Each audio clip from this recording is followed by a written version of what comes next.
Hi అండి, అందరికీ నమస్కారం. మంత్రి రాజీనామా, తీవ్ర టెన్షన్లో సీఎం అనే అప్డేట్ అయితే రావడం జరిగిందండి. వీడియో ఎక్కడ స్కిప్ చేయకుండా చివరి దాకా చూడండి, అప్పుడే పూర్తి ఇన్ఫర్మేషన్ తెలుసుకోగలరు. అలాగే ఫస్ట్ టైం మన ఛానల్ని చూస్తున్నట్లయితే ప్లీజ్ సబ్స్క్రైబ్ చేసుకోండి. వైసీపీకి మరో షాక్, పార్టీకి గుడ్ బై చెప్పిన మాజీ మంత్రి రేపు టీడీపీలో చేరిక. మరికొన్ని నెలల్లో ఏపీ అసెంబ్లీకి ఎన్నికలు జరగనున్న తరుణంలో అధికార వైఎస్ఆర్ కాంగ్రెస్ పార్టీకి షాకుల మీద షాకులు తగులుతున్నాయి. పలువురు నేతలు పార్టీకి గుడ్ బై చెబుతున్నారు. ఇప్పటికే 4 ఎమ్మెల్యేలు పార్టీకి రాజీనామా చేయగా, ఇటీవల ఎమ్మెల్సీ వంశీకృష్ణ వైసీపీని జనసేన పార్టీలో చేర్చారు.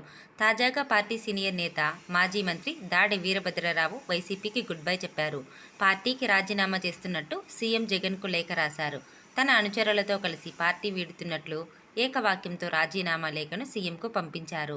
రాజీనామా కాపీని జగన్తో పాటు సజ్జల రామకృష్ణారెడ్డి, విజయసాయిరెడ్డిలకు కూడా పంపారు.